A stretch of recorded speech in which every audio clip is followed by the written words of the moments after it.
Всем привет! Меня зовут Сергей Уколов.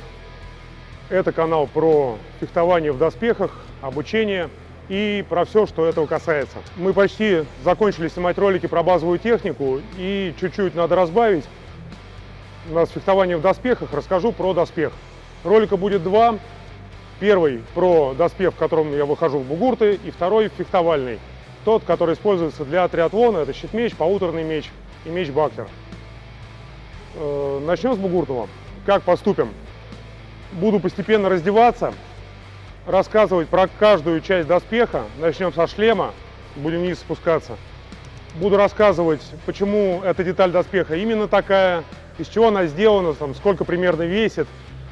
И, что немаловажно, чтобы я улучшил в ней. Или, может быть, на какую-нибудь другую заменил. Каждый боец должен относиться к своему доспеху очень внимательно и бережно. За ним надо следить, надо постоянно над ним работать, постоянно его как-то улучшать, помнить про него. Не должно быть такого, что у вас доспех живет где-то в рюкзаке, и вы просто берете его перед турниром, смотрите, там где-то ржавчину сдули, и все. Такой доспех вас подведет. В таком доспехе выступать просто некультурно. Ну что, приступим. Давайте начнем со шлема.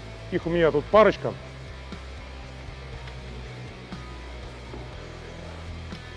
Первый шлем волчьи ребра. Я в нем, честно говоря, дрался всего один раз на бугурте, но он просто покрасивее.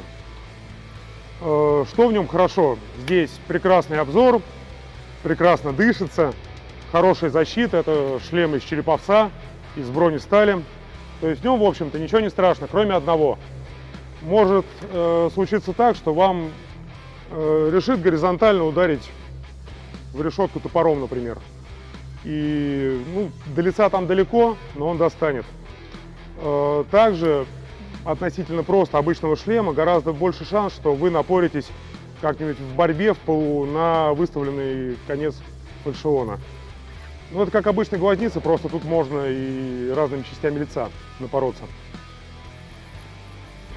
Что еще? Я этого хотел избежать, и поэтому шлем довольно глубокий. То есть, когда я его надеваю, у меня обзор перекрывается достаточно сильно. То есть, казалось бы, в ведре он стоит, грифон, там дырок меньше на лице, а вижу я в нем лучше. Просто за счет бокового обзора, который здесь отсутствует из-за безопасности.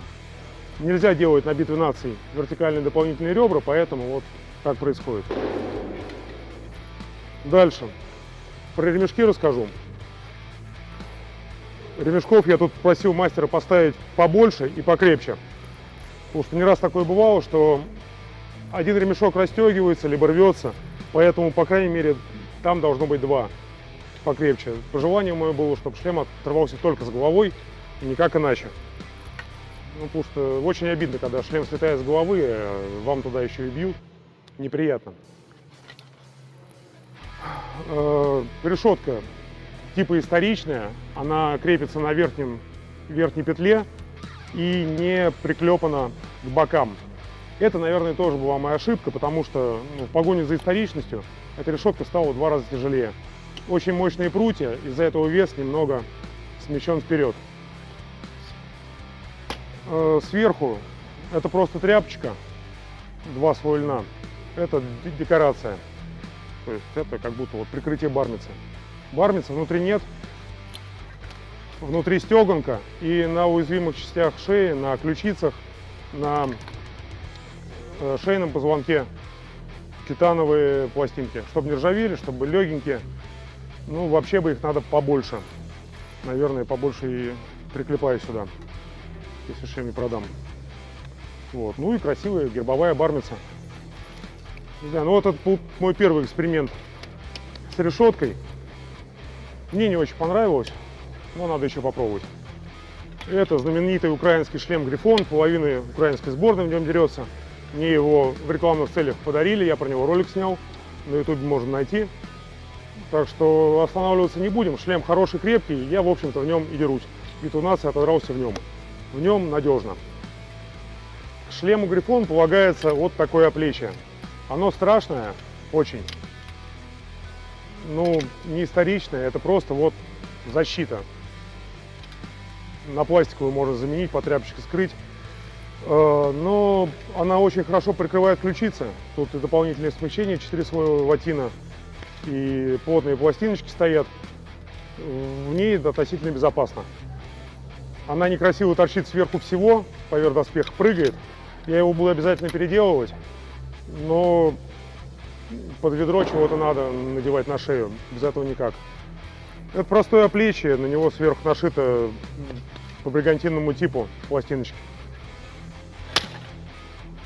Про варежки. Первое, чего для бугуртов я купил, это пара чешуйчатых варежек. Это популярная модель, но единственное, она у меня титановая. Не у всех такие есть. Те, что подешевле, они стальные, ну и тяжелые. Левую рукавицу я использую вообще всегда под щит, чтобы когда щит меня оторвут, такое случается регулярно, какие там ремни не ставь, что-нибудь отлетает, либо вы просто потеряете, чтобы у вас осталась полноценная защищенная рука. И наруч тоже всегда под щит надеваю. Не должно быть такого, что у вас оторвался щит и вас судья посадил. Вы даже без щита должны быть способны продолжить бой по правилам. Правую варежку я надеваю только от безысходности, потому что, ну, она защищает от скользящих ударов, она защищает от, не знаю, от царапин. Но если, не дай бог, туда придет какой-нибудь концентрированный хороший удар, вам выцелит эту руку, то ничего хорошего ждать не приходится. Либо сильный ушиб, и, не дай бог, перелом. Я в турнире, ну, на Би-12 запрещены закрывающиеся коробки, поэтому я в ней дрался, либо там, у евреев стрелял. В ней просто страшно. Если вы действительно зарубились и вас выцеливают, то лучше оказаться не в такой варежке. Но быть должна, потому что на Би-12, повторюсь, в коробке нельзя. Эта варежка почтовая для тех, кто очень верит в свой щит. То, что лямки никогда не оторвутся. Тут все основное закрыто, массивные пластины, которые не гнутся, вам ее не пробьют. Хорошая варежка, но, повторюсь, я не использую, потому что щит может подвести, а вы подведете своих товарищей. Это кулак. Кулак украинский от Саши Васильевича. Саша, привет. Из нержавейки. Очень тяжелый по нынешним временам. Такие давно не носят. Но он чудовищно надежен. То есть его можно поставлять под алебарды, под топоры, под что угодно. Он некрасивый. И что важно для именно бугуртов, у него есть крага. Небольшая, чтобы не так просто было за нее цепляться, но и достаточная, чтобы когда вам кисть загибают, не слишком открывалась рука. Ну да, плюс крага держит, когда вам на излом руку берут, она чуть-чуть упирается, предохраняет того, чтобы вам кисть сломали. Вот. В этой конструкции на правой руке я и предпочитаю сражаться в бугуртах. Наплечник. Наплечник у меня это стандартная модель, в которой сейчас ходит в Москве, по-моему, 80% бойцов. Ну, потому что модель недорогая, удобная и, ну, достаточно надежная. Массивная плечевая пластина, ну, приемлемо закрывает плечо. Вот я левое оставил, видно. Единственный недостаток, его надо больше натягивать ближе к шее, потому что между бригантиной и наплечником остается щель. Но это у меня так устроено.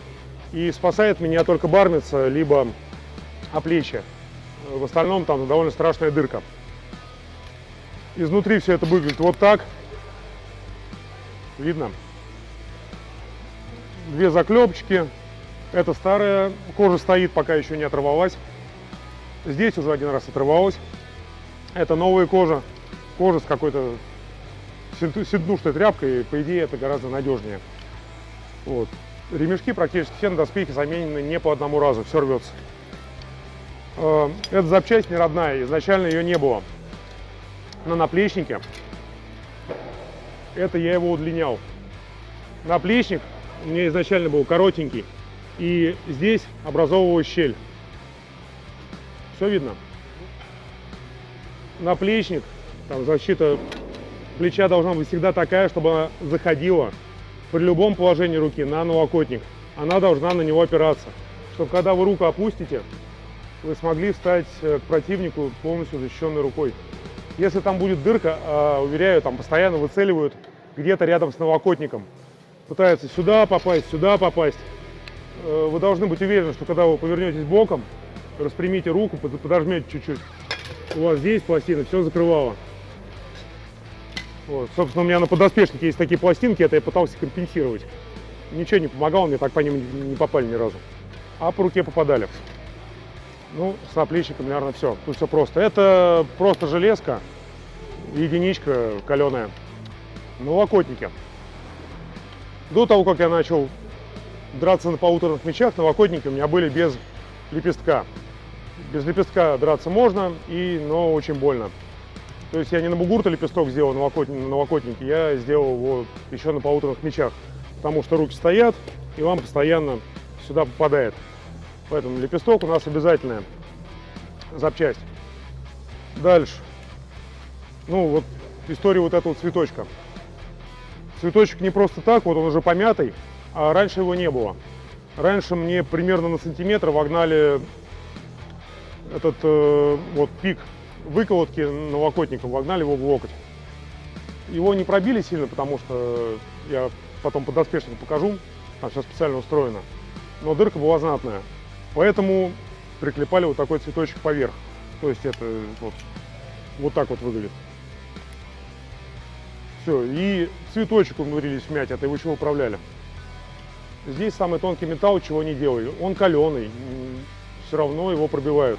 Если хорошо выцелят, в этом месте налокотник мнется. Поэтому, если вы тенденцию нехорошую почувствовали, вам промяли один раз, возьмите, не постесняйтесь, усильте его. Крепится на арминг-поинтах, понятно, сверху. Вот. По поводу крепления ремешков.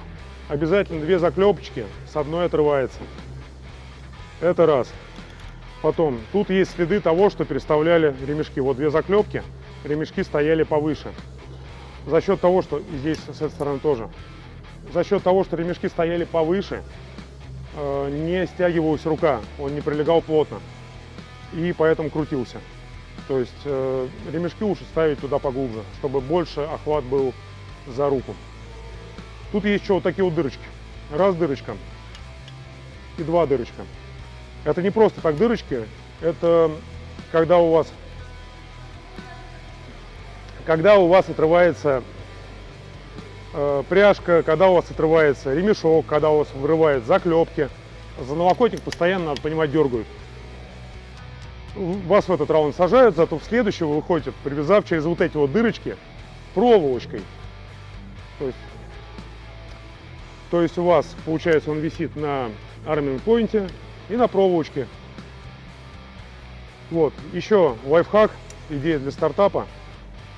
Если матч ответственный, это финал битвы наций, и нельзя, чтобы снаряжение у вас подвело, вы просите своего товарища перед боем, перед тем, как оделись, застегнули все ремешочки, а потом взяли скотч, либо там черную изоленту, и вот это вот все примотали, чтобы ничего, потом потратите на 10 минут дольше, отмотаете. Но вот это не должно расстегнуться. Когда возитесь, когда что-то тянется, когда за что-то цепляется, там раз вылетел, у вас налокотник повис на арминг-поинте, судья заметил, посадил. Плохая идея.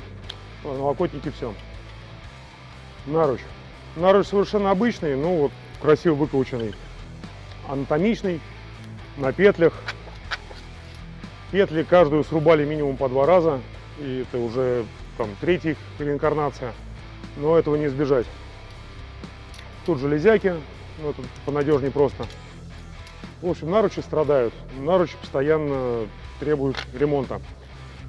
Тоже крепится на арминг-поинте, это обычная железяка, ну как, сталь углеродистая, 65Г, каленая. В принципе, больше про них сказать нечего. Для своего времени они были легкими. Сейчас мне уже ребята, одноклубники, подарили титановые наручи, но я их еще ни разу не надевал.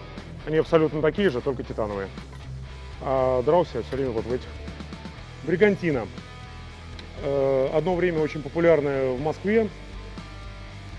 Условное название Уимблдон, Степлтон наоборот. Что мы видим? Спина это 1,2 мм железка каленая, грудь 0,8 мм каленая. Хорошо сидит по фигуре, хорошо облегает, красивая. Но есть нюанс. Очень много перехлестов. Из-за этого, как железо не облегчай, она просто очень тяжелая. По нынешним меркам, но она весит 8 килограмм. Сейчас бугуртные бригантины, сейчас все в титан носят. Ну, 4 килограмма максимум должна весить бригантина. Плюс маленькие пластиночки похуже распределяют удар. Тут у меня вообще какая-то бронеплита стоит. Вот. Лучше титан, лучше пластины крупнее, пусть это будет не так подвижно, но зато это будет легко и просто удар будет лучше стреляться. Вы можете потолще поддоспешник надеть. Лучше так сделать, чем просто таскать такую тяжелую железяку на себе. Она и защищает не очень хорошо, потому что пластиночки маленькие. Ну и весит соответственно. Ну а снаружи выглядит довольно простенько. Не вычурно. Мой поддоспешник любимый, старый уже. Когда-то я в нем дрался на турнирах, а потом он просто перешел в разряд бугуртных. Изнутри видно, каким он был красивым, когда был новым. Здесь видно полосот я удлинил, потому что у меня задницу он не закрывал нормально. Простежка мелкая, тут всего 2 слоя ватина везде. Никакого утолщения, утоньшения нигде нет, просто он везде однотонный, одной толщины. Это мне пластиночки прикрывает копчик, мне Андрей Киселев топором один раз врезал, больше не хочу. Ну и переворачиваем. С другой стороны немного страшнее, или намного страшнее. Что у нас тут интересного? Эта полоса была призвана дополнительно амортизировать удар по позвоночнику. Мне туда ни разу так сильно не попали. Да и слаб, по-моему, тоже. Поэтому в ее целесообразности я стал несколько сомневаться. Она достаточно мягкая, когда размокает. Поэтому лучше всего не поленитесь, используйте моточерепашку, пластиковую защиту позвоночника, потому что вот она точно надежная. Вот эти все полумеры, ну чуть-чуть она поможет, на 5% она амортизацию улучшит. Но позвоночник надо беречь изо всех сил, поэтому не надейтесь на что-то мягкое. Лучше возьмите пластиковую защиту, спрячьте ее красиво, но как бы защитите себя. Дальше. Тут стоит дополнительная толстенная защита локтя. Локоть, когда сгибается, она пришита сверху, то есть она вообще никак не мешает шевелить рукой. Но у меня локоть пробитый еще лет 15 назад, вот, поэтому я не брезгую. Стараюсь максимально локоть защитить. Ну и сюда Arming Point, и все понятно. Вот этими пластиночками я их не снял, они сейчас не нужны. Я старался закрыть дырку в наплечнике, когда она была.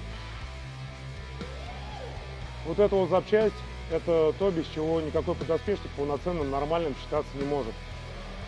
Тут довольно толстая кожа, чепрак, чтобы она не мялась, не скамкивалась. Сюда залезает наруч, и даже если стегнулся, даже если отвязался, оторвался Arming Point, он все равно отсюда никуда не упадет. Просто выберите высоту, на которой у вас висит наруч, когда вы там рукой трясете в поддоспешнике, и на эту высоту пришейте вот эту вот из толстенной кожи полоску. Это очень важно. Без этого, я не знаю, как я раньше дрался без нее, пока ее не изобрели. Дрался плохо, было больно. Там то защита руки съедет, то наруч куда-то начнет косточку натирать. Сейчас все в порядке. Ну и, конечно, ему уже больше 10 лет, он поизносился, порвался. Надо отдать в ремонт, ну или пошить новый. Набедренник опускаем снизу, снимать его не буду, мне немного лениво. Долго отвязывать, долго привязывать. Расскажу так. Это бедро делалось для турниров. То есть он не предполагал, что его будут топорами, фальшионами, бителебардами. Оно достаточно легкое, это 1,2 или 1 мм. Не по-моему, 1 мм даже каленой железки. Вот, можно посмотреть внимательно, если поближе поднести камеру. Это все трещины. Это то, что это просто дырки. Изнутри заплаточку ставится и приклепывается. Ну, почти все дырки это я дал своему ученику попользоваться доспехом, а он его не сберег. Так обычно и бывает. Наколенник 1,2 мм или 1,5, не помню. Он массивный, туда может поместиться много смягчения, то есть он не очень изящный, но здоровая коробка и простая конструкция, ломаться почти нечему. Понятно, лепесток и достаточно глубоко заходит с этой стороны. То есть не ровно обрубается, а тут еще и заходит. Кожица, но она для красоты. Некоторые за эту кожу делают ее побольше и привязывают проволокой. В принципе, рабочая схема. Когда-нибудь, может быть, так делаю. Я не меняю... да. Вот эта запчасть, это снимается и надевается обратно для бугуртов. На основное бедро 2 арминг-поинта и петля для ремешка основного продевается. Спереди вроде все. Да, 3/4 голени, я не знаю, мне не очень нужны, мне кажется, потому что ну, чуть-чуть на излом колена никогда не шло. Если я ровно поставлю ногу, дырки здесь не образуются. Там, ну, вот так ногу стараться надо не поджимать. Все, вот если на правильной высоте висит нога, то мне кажется, так достаточно. То есть такая модель и подешевле, чем 3/4 с многосоставным коленом. Вот, и, не знаю, проще, эффективнее. Сзади. Тут я приделал целых 2 ремешка и попросил мастеров приклепать каждый на 2 заклепки с каждой стороны, фактически на 4. Потому что несколько раз было, что один отстегивается, нужно, чтобы остался второй обязательно. Именно подколенные. Вот, тоже не поленитесь, поставьте их и просверлите дырки, как на налокотниках, чтобы, если чего, затянуть проволокой. Ну и здесь один ремешочек. Голени двустворчатые, тоже стальные, титан, денег жалко. Два раза мне их переделывали, не могли на мою ногу подобрать, но в итоге получилось. Не нарадуюсь, они легенькие, прочные. В общем, стандартная модель, мало чего можно нового здесь сказать. Сабатоны титановые от Саши Василинича, тоже из Одессы. Что, тоже... сабатоны характерны тем, что они, эта модель именно, никуда не привязывается к ботинку. То есть можно в кроссовки вдеть, сейчас я вообще в носках, не видно, вот, и так ходить. Но они могут соскочить, у меня так происходило. То есть желательно все-таки использовать специальные ботинки и шнуровать через дырки. Вот, ну, ботинки легкие, хорошие. Про бугуртный доспех, наверное, все. Пожелаю вам за своим доспехом следить, доспех свой любить. Любой воин, он должен выглядеть красиво, быть культурным, тогда и уважение к вам будет, отношение соответствующее. Не уходите в ржавом, не уходите в рваном, насколько это понятно, возможно. Вот доспех у меня порвался, сейчас увидел, буду зашивать, ничего не поделаешь. Все, до новых встреч, пока.